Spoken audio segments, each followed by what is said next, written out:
செல்வம் எப்படி வரும்? வீட்டுல சும்மா படுத்துக்கிட்டா வருமா? ஜெபம் பண்ணிட்டேன்னா வந்துருமா? அதுக்கு சில வசனங்கள் இருக்கு, நம்ம அப்படி போகணும். வேதம் சொல்லுகிறது, உபாகமம் 33:13, யோசேப்பை குறித்து கர்த்தரால் அவனுடைய தேசம் ஆசீர்வதிக்கப்படுவதாக, அது வானத்தின் செல்வத்தினாலும் பனியினாலும் ஆழத்தில் உள்ள நீரூற்றுகளினாலும். வேதத்துல பாருங்க, வானத்தின் செல்வத்தினால் யோசேப்பின் தேசம் ஆசீர்வதிக்கப்படுவதாக, அது கர்த்தரால் ஆசீர்வதிக்கப்படுவதாக. நீ யோசேப்பாய் இருந்தால் உனக்கு வானத்தின் செல்வம் உண்டு, ஆவிக்குரிய ஆசீர்வாதம் உண்டு, ஆவிக்குரிய ஆசீர்வாதங்கள் உண்டு. பரத்திலிருந்து தேவன் உன்னை இடங்கொள்ளாமல் போக மட்டும் ஆசீர்வதிப்பார். அதனாலதான் நான் கொஞ்ச நேரத்துக்கு முன்னால சொன்னேன், யோசேப்பை தேவன் ஆசீர்வதித்தார், அந்த ஆசீர்வாதம் நிலை பெற்றிருந்தது. அவன் கடைசி வரை தன்னுடைய ஜீவியத்தில் நஷ்டமடையாமல் தன்னை காத்துக் கொண்டான். இதிலிருந்து என்ன விளங்கிக் கொள்ளுகிறோம்? நாம் ஒரு யோசேப்பாய் இருந்தால் நிச்சயமாய் கர்த்தர் நம்மை ஆசீர்வதிப்பார். ஒரு உண்மையான கிறிஸ்தவ வாழ்க்கையை நீங்க வாழ்ந்து பாருங்க. கிறிஸ்தவ வாழ்க்கை வாழும் பொழுது பல போராட்டங்கள் உண்டு. வேதம் சொல்லுகிறது, தேவ பக்தியாய் வாழ விரும்புகிற அனைவரும் என்ன செய்வார்கள்? துன்பப்படுத்தப்படுவார்கள். தேவ பக்தியா நடக்கிற விரும்புகிற யாவருக்குமே துன்பம் உண்டு. ஆனா அதே நேரத்தில் செல்வம் உங்களை வந்து சேரும். யோசேப்பா இருந்தால் அவனுக்கு திடீர்னு பாருங்க, ஒரே நாள்ல அவனை சிறைச்சாலையில இருந்து கொண்டு வந்தாங்க. அப்பதான் அவனுக்கு ஷேவ் எல்லாம் பண்ணி அவனை தூக்கிட்டு கூட்டு வராங்க. டிரெஸ் எல்லாம் மாறிடுச்சு. சில நிமிடங்கள்ல அவனுடைய தன்மையே மாறி போனது. கொஞ்ச நாட்கள்ல அவன் தேசத்துல ஒரு பெரிய மதிப்புக்குரியவனாய் மாறினான். அவனை தேவன் ஆசீர்வதித்தார். உங்களுடைய ஜீவியத்துல உங்களுடைய பிரதிஷ்டையை விடாதீங்க, உங்களுடைய பரிசுத்தத்தை விடாதீங்க, உங்களுடைய நம்பிக்கையை விடாதீங்க. சூழ்நிலைகள்ல சிக்கிக் கொள்ளாதிருங்கள். யோசேப்பின் வாழ்க்கையை நீங்கள் வாழ்ந்து காட்டுங்கள். நீங்க எகிப்தில் இருந்தாலும் சரி, குழிக்குள்ள கிடந்தாலும் சரி, சிறைச்சாலையில இருந்தாலும் சரி, போத்திபார் வீட்டில் இருந்தாலும் சரி, அரண்மனையில நீங்கள் 2வது அதிகாரியாக இருந்தாலும் சரி, உங்களுடைய யோசேப்பு என்கிற அந்த தெய்வீக தன்மையை நீங்கள் விடக்கூடாது. அப்படி நீங்கள் அதுல நின்றிருந்தால் நிச்சயமாய் தேவன் உங்களை ஆசீர்வதிக்க உண்மையுள்ளவராயிருக்கிறார். இங்கே சொல்லப்பட்ட செல்வம் வானத்தின் செல்வம். நமக்கு வானத்தின் செல்வம் ஆண்டவர் தான். ஆண்டவரே அவனுக்கு செல்வமாய் மாறினார். அவனுடைய வாழ்க்கையில வந்த சூழ்நிலைகள் வித்தியாசமானது. எல்லாரும் கைவிட்டாங்க, எல்லாரும் குற்றம் சாட்டினாங்க, எல்லாரும் அவனை கொண்டுட்டோம்னாங்க, செத்து போயிட்டான்னு சொன்னாங்க, எல்லாரும் அவன் ஒரு பெண் பின்னால சுத்தின ஒரு ஆளுன்னு சொன்னாங்க, அதுக்காக ஜெயில இருக்கிறான், தண்டிக்கப்படுறான்னு சொன்னாங்க. இதெல்லாம் அவன் மேல வந்ததான அபாண்டமான குற்றச்சாட்டுகள். இவைகள் அனைத்தையும் சார்ந்து ஜெயித்து அவன் நின்னான். அவனுடைய ஜீவியத்தை மாற்றிக்கொள்ளவில்லை. தெய்வீகமாக நின்றபடினால் கர்த்தர் அவனை வானத்தின் செல்வத்தினால் நிறைத்தார். நீதிமொழிகள் 10ஆம் அதிகாரம் 4ஆம் வசனத்தை பார்க்கும் பொழுது செல்வம் பெருக இன்னொரு வழி வேதம் சுட்டி காட்டுகிறது. சுறுசுறுப்புள்ளவன் கையோ செல்வத்தை உண்டாக்கும். சுறுசுறுப்புள்ளவன். நீங்க ஜெபம் பண்ணிட்டு சோம்பேறித்தனமா வீட்டுல படுத்துக்கிட்டு கர்த்தரை நீ ஆசீர்வதிக்கணும் அப்படின்னா அது ஆசீர்வாதம் கிடைக்காது. பரீட்சை படிக்காமலே தெய்வம் எனக்கு உதவி செய்வார்னு பரீட்சை எழுத போனா அது விதைக்காமலே நீ அறுக்கிறதை காண்பிக்கிற. விசுவாசி என்று சொன்னாலே அவனுக்குள்ள ஒரு சுறுசுறுப்பு இருக்கணும். ஊழியக்காரன் சொன்னா அதை விட டபுள் மடங்கு சுறுசுறுப்பு இருக்கணும். இந்த சோம்பேறித்தனங்கள், அசதிகள், நிர்விசாரங்கள், அசால்ட்னஸ், ரொம்ப வித்தியாசமா அப்படியே சோர்ந்து போறது, இது எல்லாமே தருத்திரத்துக்கு வழிவகுக்கும். ஒரு சிலர் பாருங்க காலையில 8 மணிக்கு தான் எழும்புறாங்க.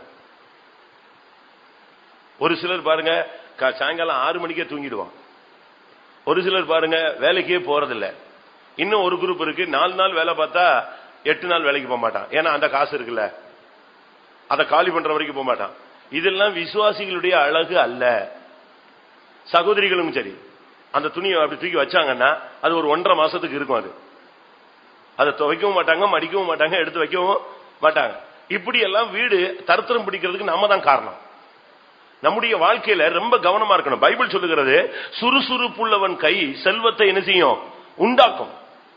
நம்ம காலையில் எழும்பி நம்முடைய வேலைகளை செய்யும் பொழுது உனக்கு சுறுசுறுப்பு இல்லையா? பைபிள் சொல்லுது, எறும்பு நிலத்துல போய் எதை கற்றுக்கொள், எதை கத்துக்க?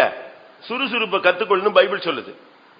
எறும்பு புற்றுக்கிட்ட போய் பாருங்க, நீ என்ன பண்ணாலும் சரி, அது அங்க ஒரு 10 ரைஸ் கிடைஞ்சதுன்னா அது என்ன செய்யறோம்? லாரி வச்சு இழுத்துட்டு வர்ற மாதிரி இழுத்துட்டு வரும். அது வாட்டுக்கு அது வேலையை செஞ்சுக்கிட்டே இருக்கும். நீங்க தடுத்துருங்க, ஒரு கலைச்சு விடுங்க, ஊதி விடுங்க, ஏதாவது பண்ணுங்க, ஒரு சுத்தி திருப்பி இங்க வந்துடும், அந்த ஸ்பாட்டுக்கு வந்துடும். ஆனா நமக்கு அப்படி கிடையாது. இந்த வேலை கிடைக்கலன்னு அடுத்த ஒரு சிலர்லாம் இந்த வேலையில 10 நாள் இருப்பான், அடுத்த வேலையில 10 நாள் இருப்பான், அடுத்த நாள் 10 வேலையில இருப்பான். இப்படி வாழ்க்கையெல்லாம் வேலையும் இல்லாம வருமானம் இல்லாம தருத்திரமாகவே ஒரு சிலர் போகும்போது கிறிஸ்தவன் இப்படித்தான் இருப்பானா அப்படின்னு ஒரு கேள்வி வருது. பெந்தைக்கோஸ்காரன் இப்படித்தான் சுத்துவானா அப்படின்னு ஒரு கேள்வி வருது. வேதம் சொல்லுகிறது, சுறுசுறுப்புள்ளவன் கை செல்வத்தை உண்டாக்கும். உங்களுக்குன்னு ஒரு குடும்பம் இருக்கு, உங்களுக்கு பின்னால ஒரு 4 ஜீவன் இருக்கு. அப்ப அதை நீங்க ஃபீட் பண்ணணும், அதுக்கு வருங்காலத்தை பார்க்கணும், அதுக்கு படிப்பு பார்க்கணும், சத்தியத்துல அதை வளர்க்க பார்க்கணும். அதுக்கு சத்தியத்துக்கு நீ ஒரு ரோல் மாடலா நிக்கிறதுக்கு ஒரு தாயும் தகப்பனும் மூத்த சகோதரனும் பிள்ளைகளும் அந்த இடங்கள்ல சுறுசுறுப்புள்ளவர்களாக இருக்க வேண்டியது அவசியம். சுறுசுறுப்புள்ளவன் கை செல்வத்தை உண்டாக்கும். செல்வத்தை உண்டாக்குறதுக்கு நீங்க கண்ணை மூடி ஜெபிச்சா மட்டும் போது அது பிரியமானே, செயல் வேண்டும். விசுவாசம் இல்லாத ஜெபம் ஒண்ணுமே செய்யாது. கிரியை இல்லாத விசுவாசம் செத்தது. உனக்கு கிரியை உண்டாகணும், அப்ப நீ சுறுசுறுப்புள்ளவனா இருக்கணும். அதுக்குத்தான் கர்த்தர் சொல்றாரு, அதிகாலையில என்னை தேடுங்கிறாரு. ஏன்னா அப்படியாவது நீ காலையில எங்க எழும்பிடுவ, சீக்கிரம் எழும்பி. நம்ம என்ன பண்றோம், அதிகாலையில எழும்பிடுறோம், அடுத்து ஒரு தூக்கம் போடுறோம் பாருங்க. அதுதான் அடுத்த ஃபெயிலியர் மாடல். அது நம்ம பண்றது கரெக்ட், அதிகாலையில வேற வழியே இல்லாம எப்படியோ எழும்பிடுறோம்னு வச்சுக்கோங்களேன். ஆனா அடுத்து ஒரு தூக்கம் போடுறோம். அதுதான் என்னது, வாழ்க்கையில ரொம்ப முக்கியமான ஒரு தூக்கம். நைட்ல அவனை 7 மணி நேரம் முழிக்க சொன்னா கூட முழிச்சிடுவான். ஆனா இந்த காலையில ஜெபம் முடிச்சுட்டு படுக்காம இருந்தா அவனுக்கு என்ன செய்யும், ஜீவனே போயிடும். ஆனா ஆண்டவர் சொல்றாரு, காலையில எழும்பி என் முகத்தை தேடு. இது ஆண்டவர் சொல்றது. அடுத்து உலகம் என்ன சொல்லுது, காலையில் எழுந்தவுடன் என்ன, காலையில் எழுந்த உடனே நீ என்ன செய், உலகத்துல சொல்லுவான் கடவுளை தேடு. காலை எழுந்தவுடன் படின்னு இன்னொரு சூடி சொல்லுது. நமக்கு எதுக்கு இதை சொல்றேன்னா, அப்படியே நீ கண்டினியூ பண்ணணும். சுறுசுறுப்பு. நீங்க பாருங்க, சில இடங்கள்ல எல்லாம் என்ன ஃபாஸ்ட்ல மனுஷன் ஒர்க் பண்றான். ஒரு இடத்துல நான் போனேன், ட்ரெயின்ல உட்கார்ந்து இருக்கிறேன், ஒரு வேற சபைக்காரன் ஊழியம் செய்யறான், டிராக்ட் கொடுக்குறான். டிராக்ட் என்ன ஃபாஸ்டா கொடுக்குறான், ஏன்னா அடுத்த ட்ரெயின் வர்றதுக்குள்ள அவன் கையில உள்ள நோட்டீஸ்ல பாதியை நெஞ்சிடணும், கொடுத்துடணும். அதாவது அவனுடைய மனசுல ஒரு திருப்தி, இன்னைக்கு இத்தனை ஆயிரம் பேருக்கு நோட்டீஸ் கொடுத்துட்டேன், டிராக்ட் கொடுத்துட்டேன். அதுல ஏதாவது ஒண்ணு வேலை செஞ்சு ஒரு ஆத்மா சந்திக்கப்பட்டா கூட பரலோகத்துல அவனுக்கு என்ன உண்டு, பிரதிபலன் உண்டு. நம்ம எவ்வளவு சுறுசுறுப்பா இருக்கிறோம். இன்னும் கொஞ்சம் தூங்கட்டும், இன்னும் கொஞ்சம் இருக்கு விடியட்டும் சொல்லி என்ன செய்வானா, தன் காலை முடக்கி கையை முடக்கி என்ன செய்வான், படுத்துக்கொள்வான்னு பைபிள் சொல்லுது. நமக்கு எவ்வளவு பேருக்கு சுறுசுறுப்பு இருக்கு. ஆசீர்வாதம் இல்லாதவங்க இன்னையில இருந்து இந்த பைபிள் கான்செப்ட கொஞ்சம் ட்ரை பண்ணி பாருங்க. காலையில 4 மணிக்கு எழும்புங்க, 6 மணிக்கெல்லாம் பிசினஸ் தொடங்குங்க, ஓடுங்க, வேலையை செய்யுங்க, வீட்டு வேலையெல்லாம் செய்யுங்க. இந்த கடைசி நேரத்தில் போய் முட்டிக்கிட்டு கிடக்க வேண்டிய அவசியமே கிடையாது. ஆவிக்குரிய ஜீவியத்தில் சுறுசுறுப்புள்ளவன் கை செல்வத்தை உண்டு பண்ணும் என்று சொல்லி இருக்கிறது. நீதிமொழிகள் 21:5. நீதிமொழிகள் 21:5. ஜாக்கிரதை உள்ளவனுடைய நினைவுகள் செல்வத்துக்கும் பதறுகிறவனுடைய நினைவுகள் தரித்திரத்துக்கும் ஏதுவாகும். ஜாக்கிரதை உள்ளவனுடைய நினைவு முழுவதும் செல்வத்துக்கு நேரா போகும். ஜாக்கிரதை உள்ளவன் சும்மா இருந்தான்னா அது தரித்திரத்துக்கு நேரம் அவனை இழுத்துட்டு போகும். நம்முடைய ஜீவியத்தில் எப்பொழுதுமே, நம்முடைய ஜீவியத்தில் ஊழியத்தில் நம்முடைய வருமானத்தை குறித்த ஒரு ஜாக்கிரதையான ஒரு சிந்தை இருக்கணும். எப்பவுமே நமக்கு அப்படி இருக்கணும். நம்முடைய ஆளுங்களுக்கு பாதி பேருக்கு பிசினஸ் பண்ணவே தெரியாது, ஏமாந்துருவாங்க. ஏன்னா உடனே சொல்லுவாங்க, நாங்க அவங்கள மாதிரி பொய் சொல்ல வேண்டியிருக்கு, பொய் சொல்ல முடியாது, அப்படி இப்படின்னு சொல்லுவாங்க. பொய்யும் சொல்ல வேண்டாம், ஒண்ணுமே சொல்ல வேண்டாம். நீ கரெக்டா நின்று பாரு, கர்த்தர் உன்னை ஆசீர்வதிச்சு எங்கேயோ நினைச்சுவாரு கொண்டு போவார். ஆண்டவரால் முடியாது ஒண்ணுமே கிடையாது. தெய்வீகமாய் வாழ்ந்து செல்வ சிறப்பாய் மாறின எவ்வளவோ பேர் இருக்கிறாங்க. அதுக்கு எத்தனையோ சாட்சிகள் உண்டு, வேதத்திலும் உண்டு, உலகத்திலும் உண்டு. ஆவிக்குரிய ஜீவியத்தில் வந்த பின்பு நம்ம எப்பொழுதும் ரொம்ப ஜாக்கிரதையா இருக்கணும். நம்முடைய வார்த்தை, நம்முடைய இடைபடுதல், நம்முடைய பாதுகாப்பு தன்மை எப்பொழுதுமே ஒரு அலர்ட்னஸ் நமக்குள்ள இருந்துகிட்டே இருக்கணும். எப்பவுமே உனக்குள்ள ஒரு மணி அடிச்சுக்கிட்டே இருக்கணும், ஒரு ஜாக்கிரதை இருந்துகிட்டே இருக்கணும். உன்னுடைய எல்லா காரியங்களை குறித்து ஜாக்கிரதையுள்ளவனுடைய நினைவு செல்வத்துக்கு நேராக போய்கொண்டே இருக்கும். அவனுடைய மைண்ட் எப்பொழுதுமே கரெக்டா இருக்கும். அப்படிப்பட்ட ஒரு ஆவிக்குரிய வாழ்க்கையை தேவன் எதிர்பார்க்கிறார். நீங்க தேவனை நம்பி நின்னு பாருங்க, உங்களுக்கு ஐஸ்வர்யத்தை சம்பாதிக்கத்தக்கதான பலனை தேவன் என்ன செய்கிறார், தருகிறார். உபாகமம் 8ஆம் அதிகாரம் 18ஆம் வசனத்துல ஐஸ்வர்யத்தை சம்பாதிக்கத்தக்கதான பலனை கர்த்தர் தான் தருகிறார். அது ஒரு பலன்.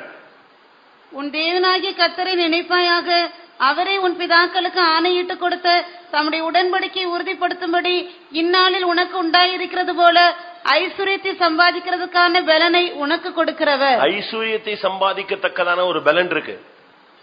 உனக்கு நல்ல சண்டை போடுறதுக்கு பலன் இருக்கலாம், ஊர் சுத்துறதுக்கு பலன் இருக்கலாம், நல்ல ஊழியம் செய்யறதுக்கு பலன் இருக்கலாம், எல்லாத்துக்கும் பலன் இருக்கலாம். இன்னொரு பலன் இருக்கு, ஐஸ்வர்யத்தை சம்பாதிக்கத்தக்கதான ஒரு பலன் இருக்கு.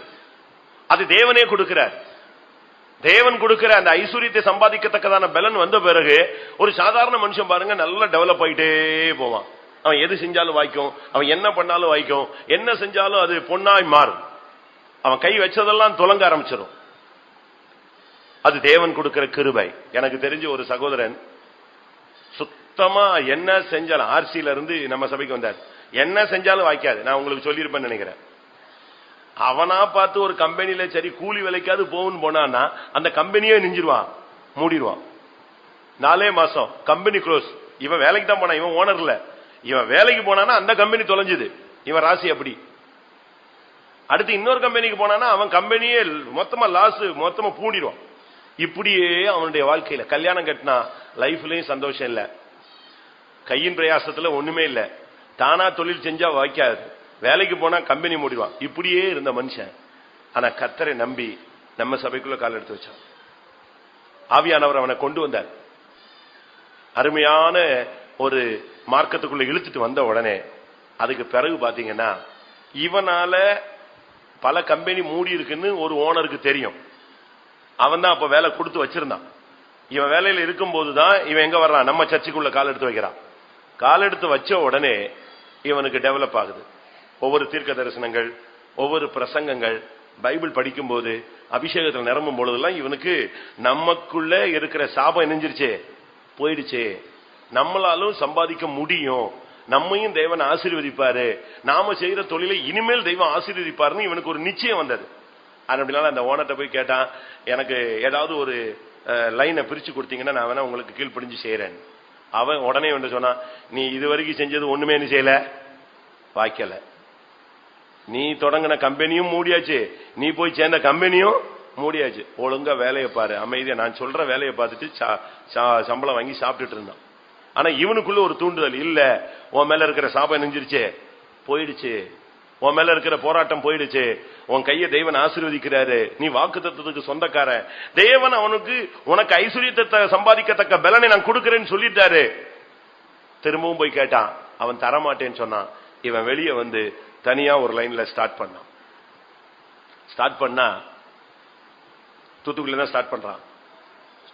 அங்க ஸ்டார்ட் பண்ணும்போது அந்த கம்பெனிக்கு இவன் போன் பண்ணி சொல்லிட்டான், அந்த ஓனர், என்கிட்ட வேலை செஞ்ச ஒரு ஆள் வருவான், பக்காவா போய் சொல்லுவான், நீங்க அவனுக்கு என்ன செஞ்சிடாதீங்க, ஆர்டரே கொடுத்துறாதீங்க, அவனை நம்பி பணத்தையும் கொடுத்துறாதீங்க, ஆர்டரும் கொடுத்துறாதீங்க அப்படின்னு அந்த கம்பெனி ஓனருக்கு இவன் வேலை பார்த்த கம்பெனி ஓனர் சொல்லிட்டான்.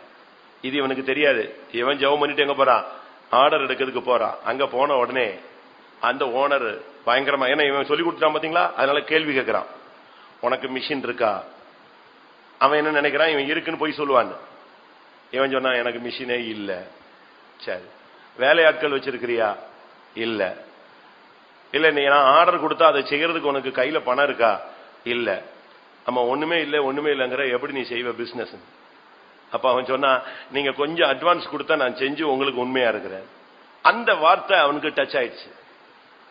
அவன் சொன்ன மாதிரி இவன் பொய் சொல்லல, மிஷின் இருக்குன்னு சொல்லல, ஆள் இருக்குன்னு சொல்லல, வருமானம் கையில இருக்கு, இன்வெஸ்ட் பண்றதுக்கு பணம் இருக்குன்னு சொல்லல, நம்மகிட்டயே கேட்டு நமக்கு பிசினஸ் பண்ணி தராங்கறான்னு சொல்லி உடனே அவனுக்கு மனசுல கர்த்தர் பேசி அவன் ஒரு அமௌண்ட் கொடுத்து நினைஞ்சான், ஸ்டார்ட் பண்ணுனா.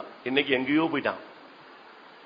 அதுக்கு பிறகு அவனுக்கு ஒரு சின்ன ஆசை, இத்தனை வருஷமா பிறந்ததுல இருந்து நமக்கு ஒரு சின்ன நிலம் கூட இல்லையே, அதனால கொஞ்சம் ஒரு 1/2 சென்டாவது எங்கேயாவது நமக்கு ஊர்ல என்ன வேணும், இடம் வேணும்னு அவனுக்கு ஒரு அற்ப ஆசை. நம்ம ஆளுங்களுக்கு ரொம்ப ஆசை இருக்கு, அவனுக்கு ஒரு சின்ன அற்ப ஆசை.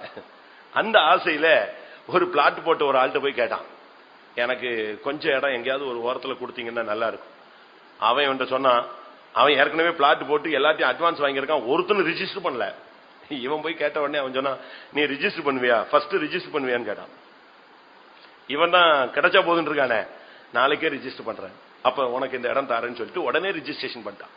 இவன் ரிஜிஸ்ட்ரேஷன் பண்ணி முடிச்ச அடுத்த நாள் அட்வான்ஸ் கொடுத்ததுல பாதி பேர் வந்து நான் ரிஜிஸ்டர் பண்றேன் இவனுக்கு அந்த பிளாட் அந்த ரியல் எஸ்டேட் போட்டவனுக்கு மைண்ட்ல வந்துருச்சு.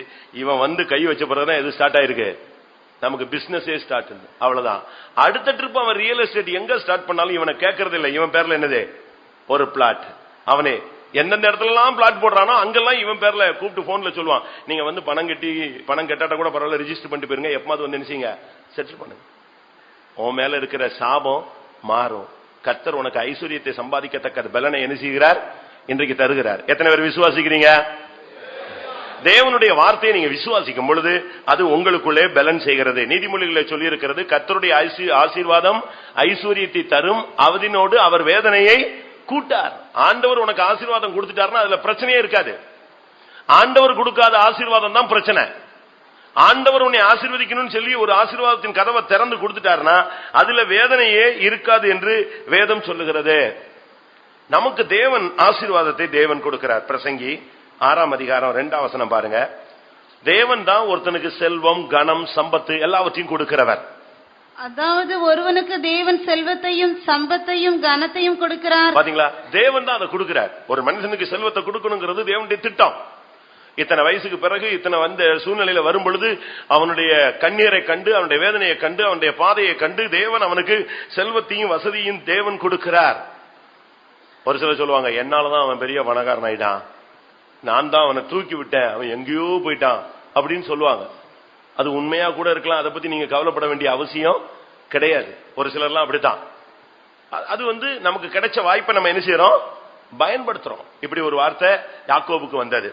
ஆதியாகமம் 31:1 பாத்தீங்கன்னா, யாக்கோபனுடைய மாமனாருடைய பிள்ளைகள் எல்லாம் சொன்னாங்க, நம்ம தகப்பனுடைய பொருள்ல இவன் பயங்கர பணக்காரனா மாறிட்டான். வாசிங்க. பின்பு லாபானுடைய குமாரர் எங்கள் தகப்பனுக்கு உண்டானவைகள் யாவையும் யாக்கோபு எடுத்துக்கொண்டான் என்றும், எங்கள் தகப்பனுடைய பொருளினாலே இந்த செல்வத்தை எல்லாம் அடைந்தான் என்றும் சொன்ன வார்த்தைகளை யாக்கோபு கேட்டான். எப்படிப்பட்ட வார்த்தைகள் வருது பாத்தீங்களா? உண்மைதான், யாக்கோபுக்கு ஒண்ணுமே கிடையாது, ஃப்ரீயா தான் வந்தான். ஆனா தேவனுடைய வாக்குத்தத்தம் அவனுக்கு இருந்தது. அந்த வாக்குத்தத்தத்தை பிடிச்சிட்டு டைம் கிடைக்கும் பொழுது அவன் இந்த செல்வத்தை எல்லாம் பெற்றுக்கொண்டான். இரவும் பகலும் அவன் கஷ்டப்பட்டான். அதை குறித்து அவன் பாடுகளை குறித்து சொல்றான். இரவில் பனி என்னை என்ன செஞ்சது, பனியும் குளிரும் என்னை பட்சித்தது, வெயில் என்னை வேகடித்தது, 10 முறை என் சம்பளம் மாற்றப்பட்டது, எவ்வளவோ நான் கஷ்டப்பட்டேன், எனக்கு தேவன் இந்த செல்வங்களை தந்தார். அப்படினால ஆவிக்குரிய ஜீவித்துல வந்த பிறகு செல்வத்தை நாம் பெற்றுக்கொள்ள வழிமுறைகள் தெரியணும். விசுவாசிகள் இன்றையிலிருந்து ஜெபம் பண்ணுங்க. கர்த்தாவே, நான் யாரு கையிலையும் என்ன செய்யக்கூடாது, கையேந்த கூடாது. இறைவனிடம் மாத்திரம் தான் நீங்க என்ன செய்யணும், கையேந்தணும். மற்ற யாரிடத்துல நீங்க கையேந்த கூடாது. உங்க வீட்டுக்கு ஊழியக்காரங்க வந்துட்டாங்க, ஒருவேளை உங்க கையில காணிக்கை இல்ல, நீங்க அதை பத்தி நீங்க கவலைப்பட வேண்டிய, பாரப்பட வேண்டிய அவசியமே இல்ல. நீங்க உங்களால முடிஞ்ச ஒரு தண்ணியோ காஃபியோ கொடுத்து சந்தோஷமா அனுப்பி விடுங்க. அதை விட்டுட்டு நீங்க பக்கத்து வீடுகளில் போய் என்ன செய்ய வேண்டாம், வாங்க வேண்டாம். அது வேற சபக்காரனா இருப்பான், இல்லாவிட்டா வேற மார்க்கத்தில் உள்ளவங்களா இருப்பான், இல்லாவிட்டா உங்க சொந்தக்காரங்களா இருப்பாங்க. நீங்க அவங்ககிட்ட போய் வாங்கினா அவங்க என்ன நினைப்பாங்கன்னு உங்களுக்கு யோசிச்சீங்களா? நீங்க என்ன நினைக்கிறீங்க தெரியுமா, ஊழியக்காரங்க வந்துட்டாங்க நம்ம கொடுக்கலன்னா ஆசீர்வாதமே போயிடும். இங்க இல்லவே இல்லையா, திருப்பி என்னத்தை கொடுத்து ஆசீர்வாதம் வாங்குறது? இருந்ததானே நீ கொடுப்ப, உனக்கு இல்ல, அடுத்தவன்ட்ட கடன் வாங்கி கொடுத்தா ஆசீர்வாதம் வந்துருமா? தப்பு, கான்செப்டே தவறு. ஏன்னா நான் இப்படி எல்லாம் போய் பார்த்து சத்தம் போட்டிருக்கேன். நான் ஒரு இடத்துக்கு போய் ஜெபிக்க போறேன். நான் வேற ஒரு மேட்டருக்காக போனேன், ஒரு கம்பெனிக்குள்ள. அங்க இந்த கம்பெனிக்குள்ளேயே கம்பெனி வச்சிருப்பாங்க, கம்பெனிக்குள்ளேயே ஒவ்வொருத்தரும் உள் வாடகை கொடுத்து வச்சிருப்பாங்க. அப்ப நான் ஒரு இடத்துக்கு ஜெபிக்க போன உடனே அதுக்கும் ஜெபிங்கன்னு சொன்னாங்க. நான் அதுக்கும் போய் ஜெபிக்க போயிட்டேன். பக்கத்து கம்பெனி, நம்ம விசுவாசி தான். ஆனா பட் அந்த நேரத்தில் அவன் கையில என்ன இல்ல, காசு இல்ல. அதுக்குள்ளேயே ஒரு இந்து இருக்கிறான், அவனும் கம்பெனி வச்சிருக்கிறான். அன்னைக்கு ஆயுத பூஜை, அவன் ஃபுல்லா படையல் போட்டு பூஜை முடிச்சிட்டு நிக்கிறான். நான் போய் இவனுக்கு ஜெபிக்க போறேன், நம்ம கம்பெனிக்கு ஜெபிக்க போறேன். இவன் கையில என்ன கிடையாது, என்ன கிடையாது, காசு இல்ல. இவன் என்ன பண்ணா தெரியுமா, நான் ஜெபிச்சு முடிக்கிறதுக்குள்ள அவன்கிட்ட போய் ஆயுத பூஜை முடிச்சு போய் காசு வாங்கிட்டு வந்தான். எனக்கு அதை பார்த்துட்டு அந்த காணிக்கைய வாங்கறதுக்கும் மனசு இல்ல, ஆசீர்வதிக்கிறதுக்கும் மனசு இல்ல. என்ன பண்றது, வேண்டான்னு சொல்லியாச்சு. அப்பதான் யோசிச்சேன், வீட்டுக்கு வந்துட்டு அடுத்த நாள் நான் சொல்லிட்டேன், பிரசங்கத்திலே சொல்லிட்டேன், யாரும் இப்படிப்பட்ட காணிக்கை என்ன செய்யக்கூடாது. நீங்க யோசிங்க, உங்க மைண்ட் எப்படி ஒர்க் ஆகுது, என் மைண்ட் உங்க மைண்ட் வித்தியாசம் இருக்கான்னு பாக்கலாம். அது சரியா? அவன் என்ன நினைப்பான், ஒரு ஊழியக்காரன் வர்றாங்க, உடனே இவன் காசுக்கு அலைகிறான். யார்கிட்ட போய் வாங்கிட்டு வரான்? ஆண்டவர் தான் அதை அக்செப்ட் பண்ணுவாரா? என் பிள்ளையே நீ பக்கத்தில் அவன்கிட்ட போய் வாங்கி கொடுக்காமல் விட்டு விட்டா என்ன சொல்லுவாரு? அவரு நினைப்பாரு, இவன் காலையில வரும் பொழுது நான் கொடுத்த ஆசீர்வாதத்தை இவன் பாக்கெட்ல வைக்காம செஞ்சான், வந்தான். அப்படித்தான் அவர் யோசிப்பார்.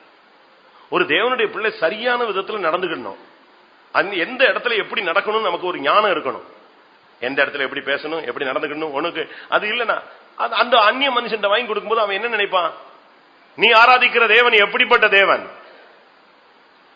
நீ ஆராதிக்கிற தேவன் சர்வ வல்லமுள்ள தேவன். வானமும் பூமியும் அவருடையது, பொன்னும் வெள்ளியும் என்னுடையது, பூமியும் அது நிறைவும் என்னுடையதுங்கிறார். நீ அந்நிய மனுஷன் கையெடுத்து வாங்கிதான் நீ கொடுக்கணும்னு உன் தலையிடத்துல எழுதல. நல்லா விளங்கிக்கணும். நமக்குன்னு தேவன் ஒரு செல்வத்தை வைத்திருக்கிறார். நீ சுறுசுறுப்பாயிரு, தேவன்கிட்ட கேளு. ஐஸ்வர்யத்தை சம்பாதிக்கத்தக்க பலத்தை தேவனிடத்துல கேளு. நீ ஒரு யோசேப்பாய் மாறு, நீ ஒரு யாக்கோபாய் மாறு. ஒண்ணுமில்லாத யாக்கோபு அவங்க அண்ணன் எல்லாத்தையும் பிடிங்கி விட்டுட்டான். கையில ஒரு கொஞ்சோண்டு எண்ணெய் பாட்டில் இருந்துச்சு, அதையும் கூட கர்த்தர் தரிசனம் கொடுத்தாரு, அந்த கல்லு மேல ஊத்தி விட்டான். இன்னைக்கு இந்த கல்லுக்கு நான் எண்ணெயினால் அபிஷேகம் பண்ணுகிறேன், இது தேவனுடைய வீடாகும். இப்ப எம்டி, ஒண்ணுமே இல்ல. கர்த்தர் அவனை 2 பரிவாரங்களுக்கு சொந்தக்காரனாய் மாற்றின தேவன். ஒரு சான்ஸ் கிடைச்சது, அதை பயன்படுத்தி பயன்படுத்தி பயன்படுத்தி வாழ்க்கையில முன்னேறிட்டான். 20 வருஷம் நாயா பேயா கஷ்டப்பட்டு வாழ்க்கையில முன்னேறினான். அவனுடைய சுறுசுறுப்பை பார்த்துதான் தெய்வன் அவனை ஆசீர்வதிச்சார். இரவும் பகல் அந்த ஆடுகளுடைய கிடப்பான், தன்னுடைய வாழ்க்கையை அர்ப்பணிச்சான். பாடுபடுகிறது தவறு அல்ல. நீங்கள் இந்த நாட்களிலே உங்களுடைய செல்வத்தை நீங்கள் பயன்படுத்திக் கொள்ள வேண்டும். அடுத்ததாக, செல்வத்தை தேவன் எதுக்கு தருகிறார்? ஒரு சிலருக்கு தர்றதில்லை. ஏன் தர்றார்? அதை நீங்க கற்றுக்கொள்ள வேண்டியது அவசியம். யோபு கேட்கிறார், அந்த செல்வ நாட்களின் சீர் எனக்கு திரும்பி வந்தால் நலமாயிருக்கும். ஒருவேளை நீங்கள் செல்வங்களை இழந்து போயிருக்கலாம் பிரியமானவர்களே. இன்றைக்கு கர்த்தரிடத்துல கேளுங்கள், அந்த செல்வ நாட்களின் சீர் திரும்ப உங்களுக்கு தெய்வம் தருவார். சரி, எதற்காக தெய்வம் தருகிறார்? 2 கொரிந்தியர் 8 அதிகாரம் 15 வசனம் வாசி. 2 கொரிந்தியர் 8:15. சமநிலை பிரமாணத்தின்படியே அவர்களுடைய செல்வம் உங்கள் வறுமைக்கு உதவும்படிக்கு இக்காலத்திலே உங்களுடைய செல்வம் அவர்களுடைய வறுமைக்கு உதவுவதாக. மற்றவர்களுடைய வறுமைக்கு உதவும்படியாக கர்த்தர் இந்த செல்வத்தை தருகிறார். அவர்களுடைய செல்வம் உங்கள் வறுமைக்கு உதவ வேண்டும், உங்களுடைய செல்வம் அவர்களுடைய வறுமைக்கு உதவ வேண்டும். வறியவர்களுக்கு உதவி செய்யறதுக்கு தான் கர்த்தர் நமக்கு செல்வத்தை தர்றார். ஃபர்ஸ்ட் கான்செப்ட் அதான். நீ நல்லா புசிச்சு குடிச்சு நல்ல சம்பரமமாய் வாழ்றதுக்காக தேவன் உனக்கு கொடுக்கல. ஒரு சிலர் அப்படித்தான் நினைச்சிடுறாங்க, தேவன் எனக்கு கொடுத்ததை உனக்கு கொடுக்கணும்னு எங்க எழுதியிருக்கு அப்படின்னு சொல்லிட்டு இவங்க சம்பரமமாய் வாழ்றாங்க. அப்படித்தான் பைபிள்ல சொல்லி இருக்கிறது. ஒரு ஐஸ்வர்யவான் சம்பரமமாய் வாழ்ந்தான், ரத்தாம்பரம் உடுத்தி வாழ்ந்தான். தான் ஏழையாகிய அந்த லாசருக்கு ஒரு நாள் கூட அவன் பிரெட் போட்டது கிடையாது. மேஜையில தடுமாறி விழுகிற துணிக்கை தான் யாருக்கு சாப்பாடு? ஒரு நாள் கூட மனப்பூர்வமா அந்த தருத்திரனுக்கு இவன் சாப்பாடு கொடுத்ததே கிடையாது. யோபுவை தேவன் மறுபடியும் ஆசீர்வதிச்சாருங்கிறதுக்கு காரணம் என்ன தெரியுமா? தாய் தகப்பன் இல்லாத பிள்ளைகள் சாப்பிடாமல் அவன் ஒரு நாளும் தனியா நெஞ்சதில்ல, சாப்பிட்டதே கிடையாது. நம்ம அப்படியே சாப்பிடுறோம், அருமையா கதவை மூடிடுவோம், டப்புன்னு இழுத்து மூடுன்னு. அப்படி சாப்பிடும் போது யாராவது வந்துட்டா, ஐயோ என்னைக்கு பார்த்தாலும் இது ஒரு தொல்லடா, ஒரு நாள் கூட நிம்மதியா சாப்பிட முடியல. அப்படித்தானே? நம்ம அப்படித்தான் நம்ம நினைக்கிறோம். என்னையவே பார்க்க வச்சு எத்தனையோ வீட்டுல, எங்க சொந்தக்காரங்க வீட்டுல சாப்பிட்டு இருக்காங்க. நான் ஒரு காலத்துல சின்ன பையனா இருந்த காலங்கள். அப்படி நம்ம சாப்பிடுறது நல்லது அல்ல. யோபுவினுடைய வாழ்க்கையை நீங்க படிச்சு பாருங்க. யோபுவின் சரித்திரத்துல, தாய் தகப்பன் இல்லாதவன் என் பந்தியில் சாப்பிடாமல் நான் ஒரு நாளும் தனியாய் நான் புசித்தது இல்லை. யோபு 31:17. தாய் தகப்பன் இல்லாத பிள்ளை என் ஆகாரத்தில் சாப்பிடாமல் நான் ஒருவனாய் சாப்பிட்டது உண்டோ? எப்படி இருக்கும் பாத்தீங்களா? எப்படி அவன் டெய்லி நம்ம அப்படி சாப்பிடுறோமா? எனக்காக ஒரு நாள் சாப்பிடுவோம். அப்படி அல்ல. உங்களுடைய செல்வம் மற்றவருடைய வறுமைக்கு உதவ வேண்டும். சிறுமைப்பட்டவன் மேல் சிந்தை உள்ளவன் பாக்கியவான். ஏழைகளை விசாரிப்பது தேவனுக்கு முன்பாக சுத்தமான மாசில்லாத பக்தியா இருக்கிறது. விதவைகள் திக்கற்றவர்களை விசாரிக்கிறது. யாக்கோபு 1:27 இந்த வார்த்தை சொல்லப்பட்டிருக்கிறது. உண்மையான பக்தினா ஏழைக்கு சாப்பாடு கொடுக்கிறது, ஒண்ணுமில்லாதவனுக்கு நீங்க உதவி செய்யறது. ஒரு காலத்துல பிரசங்கம் எப்படி இருந்துச்சுன்னா, தருத்தருக்கு கொடு அப்படின்னா உடனே பெந்தேகோஸ்து ஊழியக்காரங்க தருத்தரம்பாங்க. இப்ப பிரசங்கத்தை நாங்க மாத்துறோம், பெந்தேகோஸ்து ஊழியக்காரன் தருத்தர் இல்ல, உண்மையான தருத்தரனை பார்த்து நீ கொடு. அவன் என்ன மார்க்கத்தில் இருந்தாலும் சரி, என்ன மதத்தில் இருந்தாலும் சரி, எந்த ஜாதியில இருந்தாலும் சரி. ஒரு முஸ்லிமே வறுமையில இருக்கானா உன்னால முடிஞ்சா உதவி செய். ஒரு இந்து பரம ஏழையா இருந்து படிக்க முடியாம இருக்கானா அவனை படிக்க வை. ஆனா பைபிள் சொல்லுகிறது, அதை விட விசுவாச குடும்பத்தில் உள்ளவர்களுக்கு நீங்கள் உதவி செய்து இன்னும் நலமாய் இருக்கும். ஏனென்றால் கண்ட சகோதரத்தில் அன்பு கூறாதவன் காணாத தேவனிடத்தில் எப்படி அன்பு கூறுவான்? அதனால தேவனுடைய பிள்ளைகள் இந்த நாட்களில் உங்களுடைய செல்வம் கர்த்தர் கொடுத்ததுக்கு காரணம், மற்றவருடைய வறுமைக்கு உன்னுடைய செல்வம் உதவ வேண்டும். எவ்வளவு ஏழைகளுக்கு உதவி செய்றீங்கன்னு நீங்க பாருங்க. இரண்டாவது சங்கீதம் 16:2-3 வசனங்கள். 16ஆம் சங்கீதம் 2-3 வசனங்கள். என் நெஞ்சமே நீ கர்த்தரை நோக்கி, தேவரீர் என் ஆண்டவராய் இருக்கிறீர். என் செல்வம் உமக்கு வேண்டியதாய் இராமல் பூமியில் உள்ள பரிசுத்தவான்களுக்கும் நான் என் முழு பிரியத்தை வைத்திருக்கிற மகாத்மாக்களுக்கும் அது வேண்டியதாய் இருக்கிறது என்று சொன்னாய். நம்முடைய செல்வம் ஆண்டவருக்கு எதுக்கு தேவை? உங்க செல்வத்தை வச்சு ஆண்டவர் என்ன செய்யறாரு? கோயில் கட்டிடுறாரா? கோபுரம் கட்டிட போறாரா? ஒண்ணுமே இல்ல. இந்த கரன்சி பரலோகத்துல வேலை செய்யாது. இந்த பணம் அங்க என்ன செய்யாது? வேலை செய்யாது. அதனால தான் அழகா அந்த மனுஷன் சொல்றான், கர்த்தரை நோக்கி சொல்றான், தேவரீர் என் ஆண்டவரா இருக்கிறீர், என் செல்வம் உமக்கு வேண்டியதில்லை. ஆனா அதுக்கு பதிலா யாருக்கு தேவை? பூமியிலே இருக்கிற பரிசுத்தவான்களுக்கும் மகாத்மாக்களுக்கும் தேவை. ஒன்று ஏழைகளுக்கு தேவை உன்னுடைய செல்வம், இரண்டாவது பரிசுத்தவான்களுக்கு உன்னுடைய செல்வம் தேவை. எதுக்கு? நல்லா ஜாலியா அழகா ஆடம்பரமாக ஊழியக்காரங்க வாழ்றதுக்கா? அப்படி அல்ல.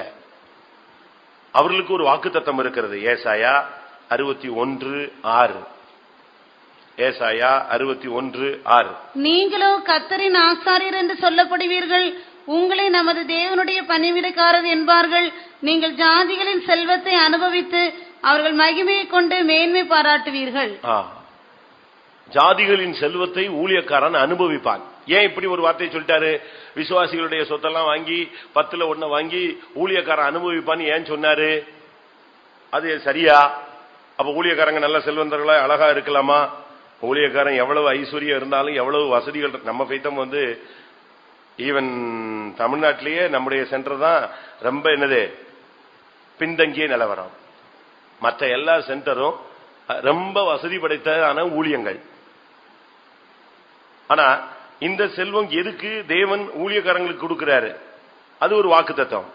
மத்திய எழுதின சுவிசேஷத்தில் நீங்க பாத்தீங்கன்னா, எல்லாவற்றையும் விட்டு உம்மை நாங்கள் பின்பற்றினோமே, எங்களுக்கு என்ன கிடைக்கும் என்று மத்தேயு 19:27 பேதுரு கேட்டபோது அதற்கு இயேசு சொன்ன பதில், இந்த உலகத்தில் எல்லாவற்றையும் விட்டவர்கள் நூறத்தனையாக அதை இங்கே பெற்றுக் கொள்வார்கள், அதே நேரத்தில் மறுமையிலே நித்திய ஜீவனையும் பெற்றுக் கொள்வார்கள் என்று 26, 27, 28 மத்தேயு 19 இயேசு கிறிஸ்து தெளிவாக பேசுகிறார். அப்படினால வாசிங்க ஒரு விஷயம். அப்பொழுது பேதுரு அவரை நோக்கி, இதோ நாங்கள் எல்லாவற்றையும் விட்டோமே பின்பற்றினோமே, எங்களுக்கு என்ன கிடைக்கும் என்றான். அதற்கு 29, என் நாமத்து நிமித்தம் வீட்டையாவது சகோதரரையாவது சகோதரிகளையாவது தகப்பனையாவது தாயையாவது மனைவியாவது பிள்ளைகளையாவது நிலங்களையாவது விட்டவன் எவனோ அவன் நூறத்தனையாய் அடைந்து நித்திய ஜீவனையும் சுதந்திரித்துக் கொள்வான். வீடு வாசல் சொத்து சுகம் இதெல்லாம் விட்டவனுக்கு இந்த உலகத்துல நூறத்தனையான ஒரு காரியத்தை கொடுக்க வேண்டும் என்பது ஏசாயா 61:6 படியும், சங்கீதம் 16:2-3 படியும், மத்தேயு 19:27, 28 படியும் அது சாத்தியம். ஏன்னா எல்லாத்தையும் விட்டுட்டாங்க. அப்படினால அவங்களுக்கு இந்த உலகத்துல சும்மா ஊழியத்தின் நிமித்தம் அவர்களுக்கு இவைகள் கொடுக்கப்படுகிறது. ஊழியத்தில் இருக்கிற வரைக்கும் இதை அனுபவிச்சுக்கலாம். ஊழியம் இல்லைன்னு சொன்னா நடு ரோட்ல நிக்கணும். ஊழியத்தின் நிமித்தம் இதை அனுபவித்துக் கொள்ளலாம். அடுத்ததாக, ஒன்று ஊழியக்காரர்களுக்கும் ஊழியத்துக்கும் உதவும்படியாகத்தான் கர்த்தர் உனக்கு ஆஸ்தியை கொடுத்திருக்கிறார். நீங்கள் லூக்கா எழுதின சுவிசேஷத்துல படிக்கும்போது, ஆண்டவராகிய இயேசு கிறிஸ்து இந்த உலகத்தில் இருந்த பொழுது தங்கள் ஆஸ்திகளால் ஊழியம் செய்து கொண்டு வந்த ஒரு கூட்டம் ஸ்திரீகளை நீங்கள் பார்க்க முடியும். லூக்கா 8:3 நீங்கள் இந்த வசனத்தை பார்க்க முடியும். ஏரோதின் காரியக்காரனான கூசாவின் மனைவியாகிய யோவனாலும் சூசனாலும் தங்கள் ஆஸ்திகளால் அவருக்கு ஊழியம் செய்து கொண்டு வந்த மற்ற அநேகம் ஸ்திரீகளும் அவருடனே இருந்தார்கள்.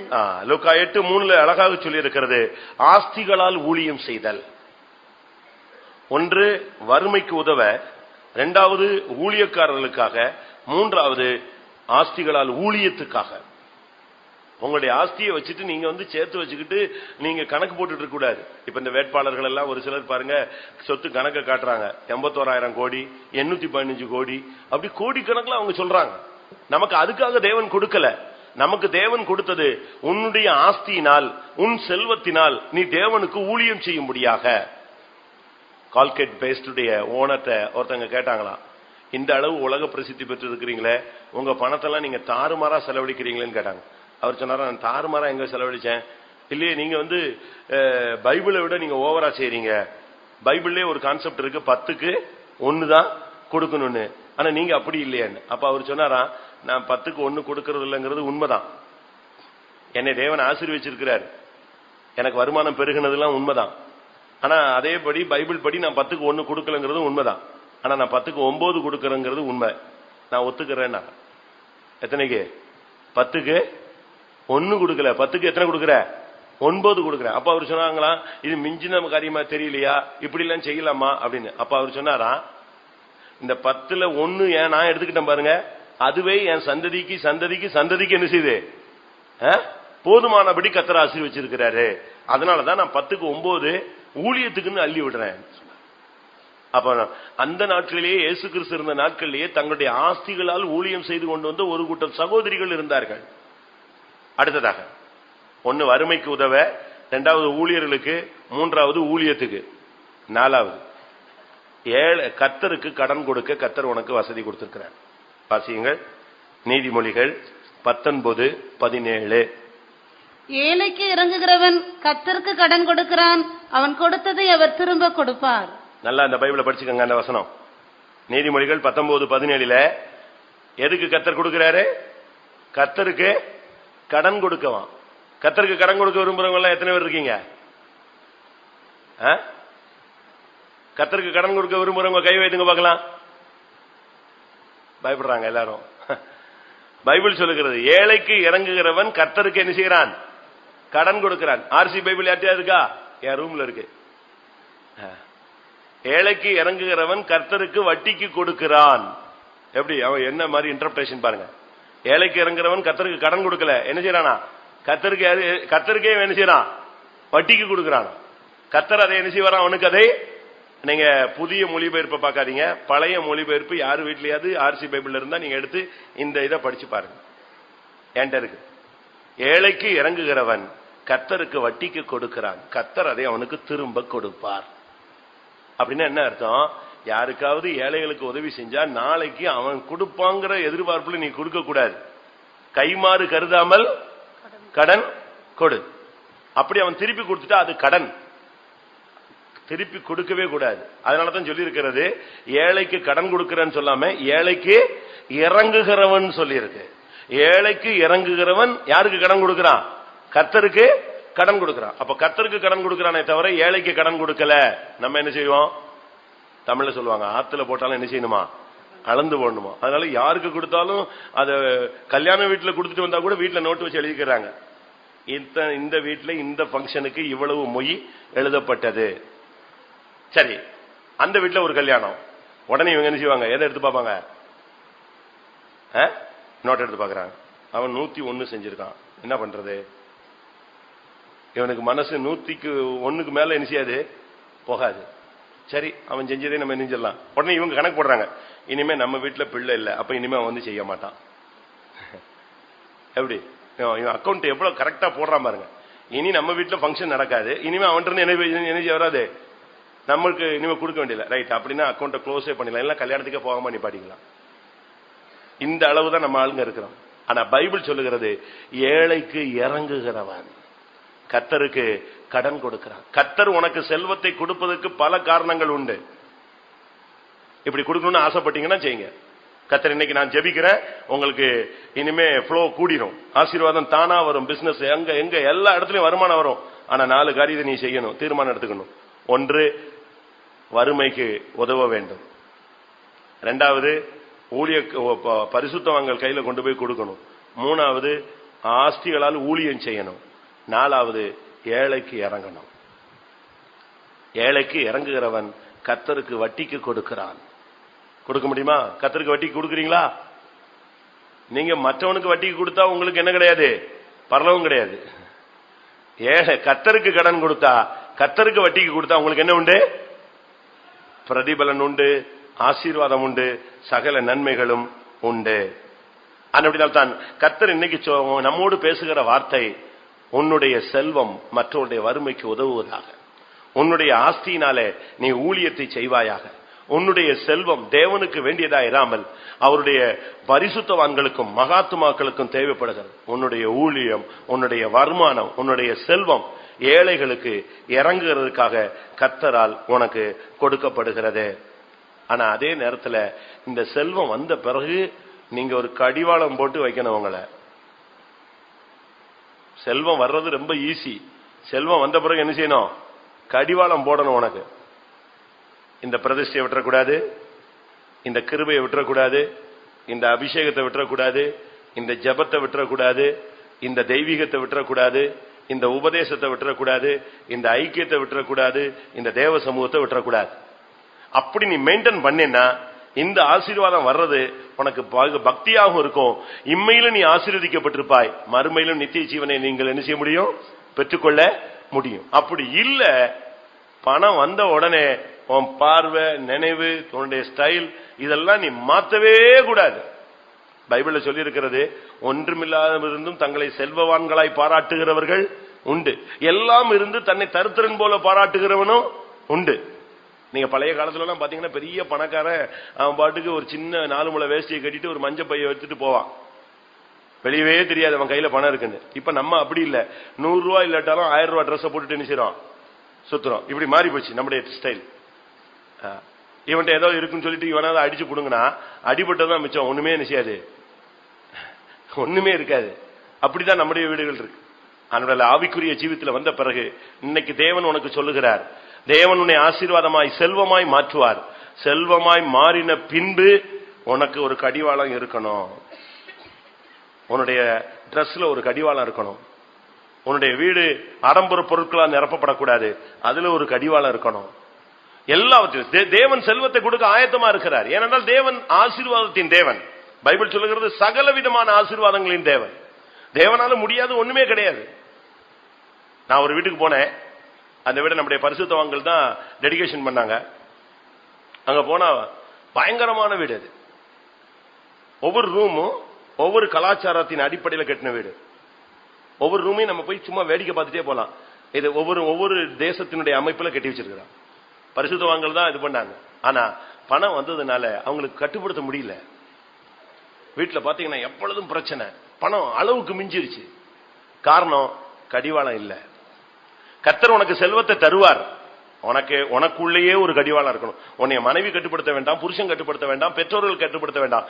உனக்குள்ளேயே பரிசுத்த ஆவியானவருடைய ஆளுகை இருந்தா உன்னுடைய செல்வம் கரையாது. இல்லாவிட்டா இந்த செல்வம் உனக்குள்ள வந்த பின்பு உன்னுடைய கடிவாளத்தை இழந்தால் அது உன்னை சீர்கட்டவனாய் மாற்றும்.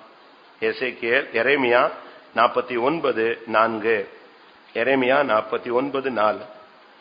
எனக்கு விரோதமாய் வருகிறவன் யார் என்று சொல்லி உன் செல்வத்தை நம்பின சீர்கெட்ட குமாரத்தியே. பாத்தீங்களா, செல்வம் வந்த பிறகு நான் இஷ்டத்துக்கு இருப்பேன்னு சொல்லிட்டீங்கன்னா நீ சீர்கெட்ட குமாரத்தியாய் மாறுவாய். செல்வம் வந்த பிறகு உனக்குள்ள ஒரு கட்டுப்பாடு தேவை. அதுதான் வேதம் அழகாக சொல்லுகிறது. செல்வம் வந்த பிறகு உன்னை கட்டுப்படுத்தாம நீ விட்டுட்டேன்னு வச்சுக்கோங்க, உங்களுக்கு ஃப்ரெண்ட்ஸ் கூடுவாங்க, சொந்தக்காரங்களாம் வேகமா வீட்டுக்கு வந்து உட்கார்ந்துக்குவான். அப்பதான் உன் மேல ரொம்ப பாசமா இருப்பாங்க, எல்லாரும் ரொம்ப அன்பா இருப்பாங்க, உனக்கு ஆச்சரியமா இருக்கும்.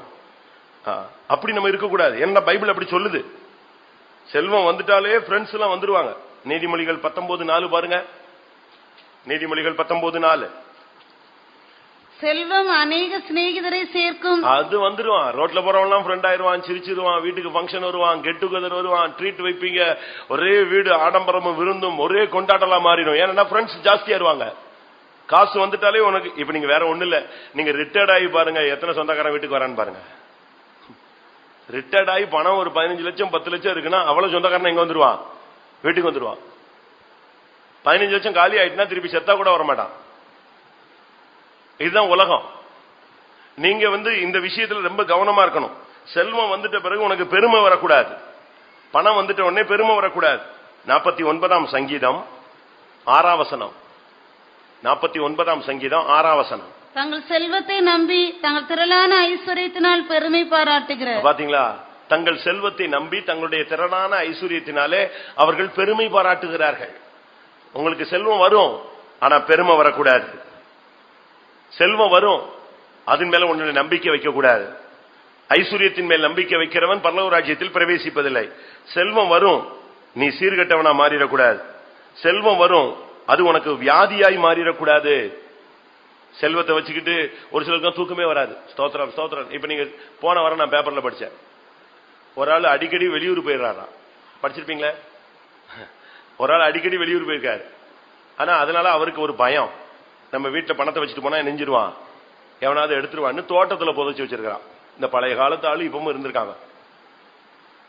ஊருக்கு போயிட்டு வந்த உடனே தோட்டத்துல வேலை செய்யற மாதிரி எதை தோண்டி பாத்துக்குவாரு, இதை தோண்டி பாத்துக்குவாரு. இதை தோண்டி தோண்டி பார்த்து கடைசியில அதை தோன்றதுக்கு ஒரு வேலைக்காரன் வச்சிருக்காரு. அவன் எப்படியோ தோட்ட வேலைக்கு வந்தவன் இதை பார்த்துட்டான். இந்த ஆளு என்னடா ஊருக்கு போயிட்டு வந்த உடனே எங்கதான் வரான், தோட்டத்துக்கு வரான்.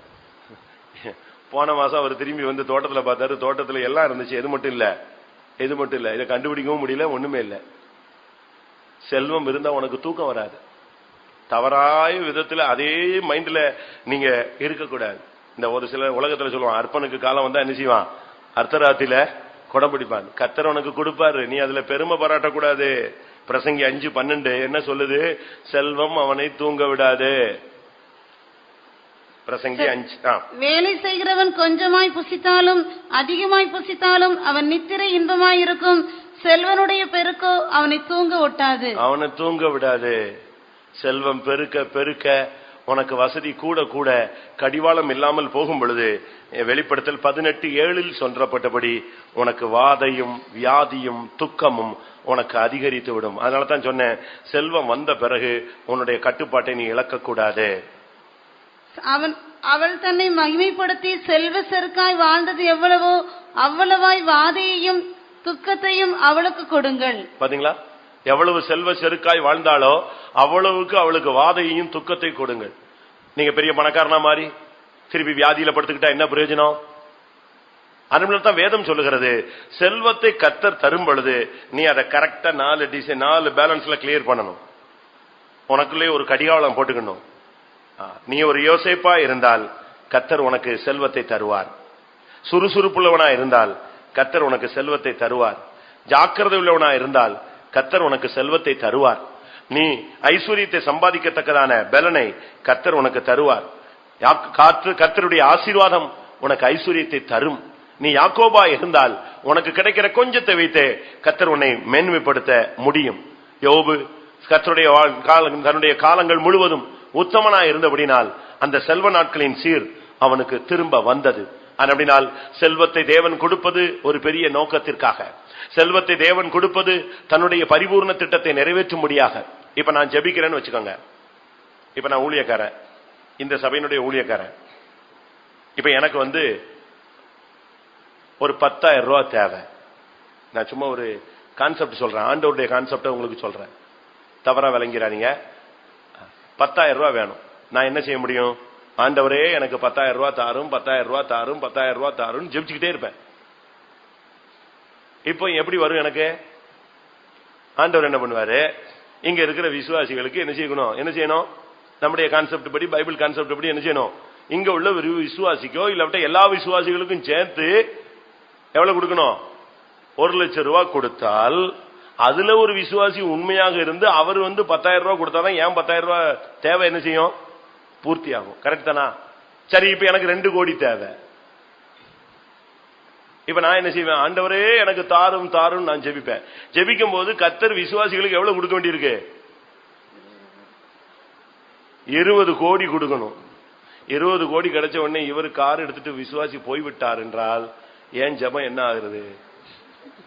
நான் திருப்பியும் ஜெபம் பண்ணுவேன். ஆண்டவர் பாப்பாரு, நான் கொடுத்துட்டேன்னா இவன் திரும்ப திரும்ப ஜெபிச்சுக்கிட்டு இருக்கான் அப்படின்னு பார்த்த பிறகுதான் தெரியும் இவன் ஓடி போயிட்டான். சரி ரைட்.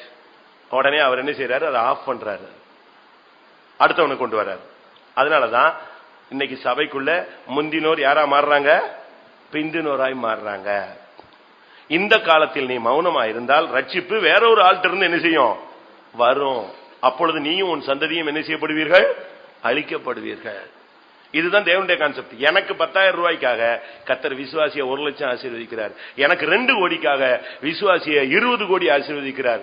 எனக்கு 20 கோடி தேவைன்னா விசுவாசி எந்த லெவல்ல போகணும், 200 கோடிக்கு போகணும். அதுதான் தேவன் வச்சிருக்கிறார். தேவன் வச்சிருக்கிற ஆசீர்வாதத்தினுடைய படிகள் இப்படித்தான். எனக்கு தேவை 10,000னா உனக்கு 1 லட்சம், எனக்கு தேவை 10 லட்சம்னா உனக்கு 100 லட்சம். இதுதான் தேவனுடைய கான்செப்ட். இது கரெக்ட். நான் பணத்துக்காக பிரசங்கம் பண்றேன்னு நினைச்சிடாதீங்க. நான் இன்னைக்கு எதிர்பாராம இந்த சூழ்நிலைக்கு வந்தேன். ஆனா நான் இதை மாத்துறதுக்கு ட்ரை பண்ணேன். ஆனா ஆவியானவர் இதை பேசினார். அந்த செல்வம் வறுமைக்கு உதவணும், அந்த செல்வம் பரிசுத்தவான்களுக்கு தேவை, அந்த செல்வம் ஊழியத்துக்கு ஆஸ்திகளால் ஊழியம் செய்யறதுக்கு தேவை, அந்த செல்வம் எனக்கு வட்டிக்கு கொடுக்கிறதுக்கு தேவை. ஆண்டவருக்கு ஏழைக்கு இறங்குறவன் கர்த்தருக்கு கடனோ வட்டியோ கொடுக்கிறான். அப்ப அவர் அதை திரும்பி கொடுக்கும்போது எப்படி கொடுப்பாரு, வட்டி முதல் அசல் எல்லாம் சேர்ந்து என்ன செய்வாரு, கொடுப்பாரு. அதுதான் தெய்வத்தினுடைய கான்செப்ட். அப்படினால நம்முடைய செல்வத்தை வச்சுக்கிட்டு தூங்காம உட்கார்ந்து சோத்திரம் சோத்திரம் சோத்திரம் நிக்காத. காசு பெருகின உடனே சுகர் அது இதுன்னு வியாதிப்பட்டு படுத்துறாத. காசு பெருகின உடனே பெருமை பாராட்டி உங்களுடைய மேன்மையை இழந்து விட வேண்டாம். நம்முடைய செல்வம் வானத்தின் செல்வம். தேவனிடத்திலிருந்து உனக்கு அந்த செல்வத்தை கர்த்தர் தருவார். இந்த வானத்தின் செல்வங்களுடைய இன்னொரு அர்த்தம் விசுவாசம், பரிசுத்தம், தெய்வீகம், பிரதிஷ்டை, ஆவிக்குரிய அனுபவங்கள். எல்லாரும் கண்களை மூடுவோம். இந்த காலை வேளையில் கர்த்தர் நம்முடைய மத்தியில வானத்தின் செல்வத்தை அனுப்பும்படியாக வந்திருக்கிறார். நமக்கு கொடுக்கப்பட்ட செல்வத்தை நீங்கள் சரியான விதத்தில் பயன்படுத்துங்கள். செல்வத்தை கொடுக்கும் பொழுது நீங்க முழங்கால் போட்டு கடிவாளத்தை போட்டுக்கோங்க. உங்களை நீங்களே ஆவியானவர் உங்களுக்குள்ள இருந்து கடிவாளம் போடணும். பணத்தை செலவழிக்கும் பொழுது, பணத்தை உபயோகப்படுத்தும் பொழுது, பணத்தை கர்த்தர் உனக்கு தரும் பொழுது. நான் ஒரு சகோதரனை கேட்டேன். அவருக்கு ரொம்ப வறுமையிலிருந்து ரொம்ப ஆசீர்வதிக்கப்பட்டார். அப்ப நான் கேட்டேன், நீங்க இப்ப இந்த பிசினஸ் எல்லாம் பண்றது இல்லையா அப்படின்னு கேட்டேன். அவர் சொன்னதை கேட்டு நான் ஆச்சரியப்பட்டேன். நாமே சொல்லிக் கொடுக்கிறோம் நம்முடைய விசுவாசிகளை, அதை பண்ணுங்க இதை பண்ணுங்க டெவலப் ஆயிடும் அப்படிலாம் சொல்றோம். அவர் ரியல் எஸ்டேட், அவனுக்கு ஆயிரக்கணக்கான ஏக்கர் இடம் இருக்கு. நீங்க இப்ப ரியல் எஸ்டேட் பண்ணி சேல்ஸ் பண்ணலையா? அப்ப அவர் சொன்னாரு, பாஸ்டர் நான் கொஞ்சம் பயத்துல இருக்கிறேன். என்ன விஷயம்? நானும் பழைய பாஸ்டர் தான் போயிருந்தோம். போயிருக்கும்போது கேட்டோம், ஏன் பயப்படுறீங்க? இல்ல நான் எனக்கு ஒரு கடிவாளம் போட்டிருக்கிறேன், பணத்துக்கு பின்னால நான் என்ன செஞ்சிடக்கூடாது, போயிடக்கூடாது, பணத்தினால என்னுடைய ரட்சிப்பை இழந்துடக்கூடாதுன்ட்டு நான் எல்லாத்தையும் பிரேக் பண்ணி வச்சிருக்கேன், நிப்பாட்டி வச்சிருக்கேன். இப்படியும் விசுவாசிகள் இருக்கிறாங்க. எல்லாரும் கண்களை மூடுவோம். யோபு சொல்லுகிறார், அந்த செல்வ நாட்களின் சீர் எனக்கு திரும்பி வந்தால் நலமா இருக்கும். தேவன் என்னை காப்பாற்றி வந்த அந்த காலங்கள் எனக்கு திரும்பி வந்தால் நலமா இருக்கும். தேவன் என்னை காப்பாற்றி வந்த நாட்களிலே அவருடைய தீபம் என் தலையின் மேல் பிரகாசித்தது. நான் இருளை கடந்து போனேன். சென்று போன மாதங்களில் தேவன் என்னை காப்பாற்றி வந்தார். அவருடைய ரகசிய செயல் என் கூடாரத்தின் மேல் இருந்தது. என் பாதங்களை நான் நெய்யினால் கழுவினேன். கண் மலைகளில் இருந்து எனக்கு எண்ணெய் நதி போல ஓடி வந்தது. அந்த செல்வ நாட்களின் சீர் எனக்கு திரும்ப வந்தால் நலமாயிருக்கும். அருமையானவர்களே, ஆவிக்குரிய ஆசீர்வாதங்களும் உண்டு, பூமிக்குரிய ஆசீர்வாதங்களும் உண்டு. வானத்தின் செல்வமும் உண்டு, பூமியின் செல்வமும் உண்டு. இம்மைக்காக நாம் தேவனை பின்பற்றுகிறவர்கள் அல்ல, நாம் இம்மைக்கும் மறுமைக்கும் தேவனை பின்பற்றக்கூடியவர்கள். அல்லேலூயா. எத்தனை பேருக்கு கர்த்தருடைய ஆசீர்வாதம், வானத்தின் செல்வம் தேவை?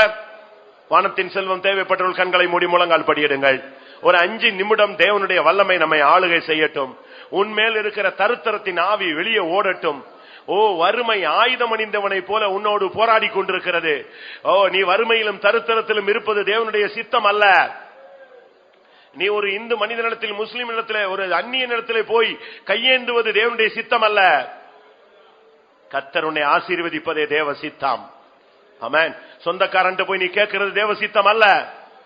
ஆமென். நீயோ கடன் வாங்காதிருப்பாய், நீயோ கடன் கொடுப்பாய். ஓ, நீ கீழாகாமல் மேலாவாய். ஆமென். நீ வாளாகாமல் தலையாவாய். தேவனுடைய வாக்குத்தத்தங்கள் உனக்குரியது. ஹல்லேலூயா. கர்த்தருடைய அபிஷேகம் உன்மேல் இறங்கும். ஆமென். உன்னை செல்வம் உள்ளவனாய் மாற்றும்.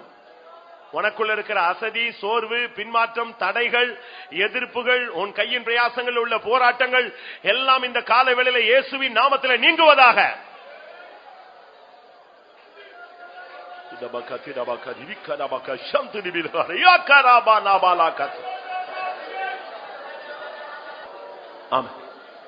எத்தனை பேருக்கு கடன் இருக்கிறது? பேங்க் கடன், வெஹிக்கிள் லோன், இன்னும் பலவிதமான வீட்டு கடன், சொத்து கடன், இப்படி பலவிதமான கடன்கள். இல்ல கைமாத்து, சொந்தக்காரங்கிட்ட, இப்படி ஆயிரக்கணக்கோ நூற்றுக்கணக்கோ லட்சக்கணக்கோ 10 விசாலும் கடன் தான். அப்படி கடன் இருக்கிறவங்க ஒரு விசை கை வைத்துங்க பார்க்கலாம். அது வேற ஒரு பிரசங்கம் இருக்கு, அது ஆவியானவர் சொல்லும் போது நான் பண்றேன்.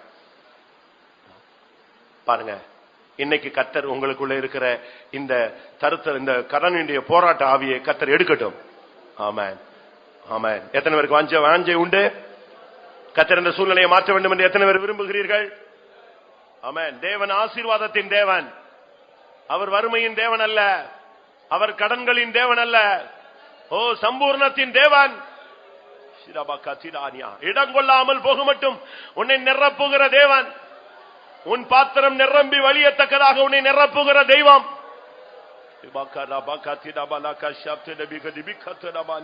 உன்னுடைய விசுவாசம் வர்த்திக்க பண்ணட்டும். ஹல்லேலூயா. உன்னுடைய நம்பிக்கை பெருகட்டும். உன்னுடைய நிச்சயம் கூடட்டும். வாயை திறந்து அறிக்கையிடு. ஹல்லேலூயா. வானத்தின் செல்வத்தினால் என்னை நிரப்புவார். ஆமென். இன்றைக்கு நான் கடனாளியாய் இருக்கிறேன், இனிமேல் வருங்காலங்களில் நான் கடன் கொடுக்கிறவனாய் மாறுவேன்.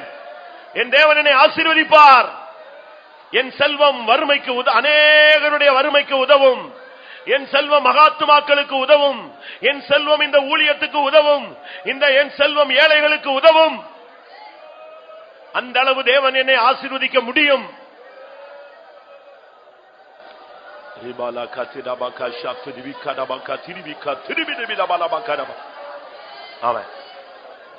ஊழியக்காரங்க எல்லாரும் இங்கே முழங்கால் நிற்கிற விசுவாசிகளுக்காக இப்பொழுது ஜெபிக்க வேண்டும். ஆண்டவரே, எங்களுடைய ஜனங்களை நீர் செல்வத்தினால் நிரப்பும். சுறுசுறுப்புள்ளவனாய் மாற்றும். யோசேப்பாய் மாற்றும். யாக்கோபாய் மாற்றும். ஆபிரகாமாய் மாற்றும். எங்களுடைய ஜனங்கள் மனுஷர் கையில கையேந்த கூடாது. ஆமென். எல்லாரும் போராடுவோம். விசுவாசிகள் எங்களோடு ஒருமித்து வாருங்கள். தரித்திரத்தின் ஆவி சபையை விட்டு வெளியே போகட்டும். வறுமையின் ஆவி இயேசுவின் நாமத்தில் வெளியே போகட்டும். செல்வத்தின் வாசல் திறக்கட்டும். வானத்தின் பலகணிகளை கர்த்தர் திறப்பாராக.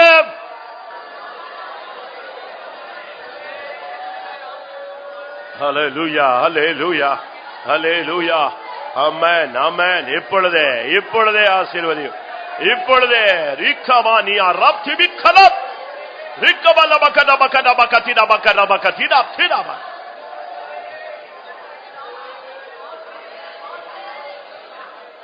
ஹல்லேலூயா, ஹல்லேலூயா, ஹல்லேலூயா, ஹல்லேலூயா. ரிக்கபன பக்கத பக்கதிட பக்கதிட திமானியா.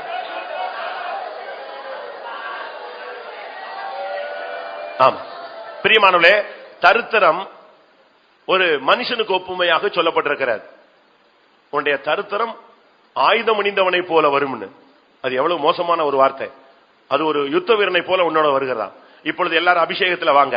அந்த தரித்திரம் ஆயுதம் அணிந்த அந்த வல்லமை இப்பொழுது தோற்கடிக்கப்பட வேண்டும். ஹல்லேலூயா. எல்லாரும் ஒருவனப்படுங்க பார்க்கலாம்.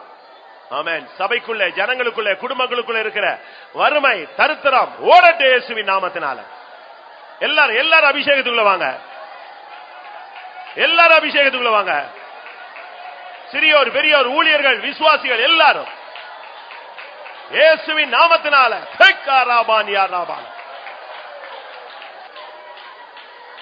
ஹல்லேலூயா, ஹல்லேலூயா, ஹல்லேலூயா. ஓ ரபக ஷப்தடபானியா திடபக திடபக திடபானியா திக்தே. ஆம். நான் இப்பொழுது இந்த கூட்டத்தை ஜெபத்தோடு முடிக்க நாம் முற்படுகிறோம். ஆனால் அதுக்கு முன்பாக யோசேப்பின் தேவன் நம்முடைய தேவனாய் வர வேண்டும். யாக்கோபின் தேவன் நம்முடைய தேவனாய் வர வேண்டும். கொஞ்சம் பொருளினால் யாக்கோபு செல்வந்தனாய் மாறிவிட்டான்.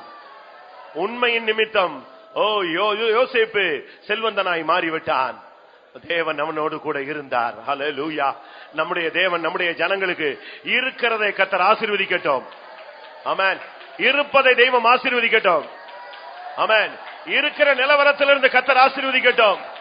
ஒன்றுமே இல்லாவிட்டாலும் இருக்கிறதாய் அழைக்கிற தேவன் அவர்களை ஆசீர்வதிக்கட்டும்.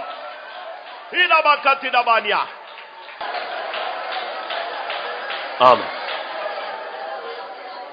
எனக்கு இந்த கூட்டத்துல ஒரு கூட்டத்தை பார்க்க ஆசை. அது என்ன? ஆண்டவரே, எனக்கு செல்வத்தை கொடுத்தால் நான் எனக்குள்ள கடிவாளம் போட்டு உம்முடைய வருகை வரை அதுல உண்மையா இருப்பேன் என்று வாழ்கிற ஒரு கூட்டத்தை நான் பார்க்க ஆசைப்படுகிறேன். எத்தனை பேருக்கு அப்படி இருப்பீங்க? எனக்கு என்ன வந்தாலும் சரி, நான் கர்த்தருக்குள்ள நிற்பேன். செல்வத்துக்கு பின்னால போயிட மாட்டேன், பெருமை பாராட்ட மாட்டேன். என் செல்வம் வறுமைக்கு உதவும். ஹல்லேலூயா.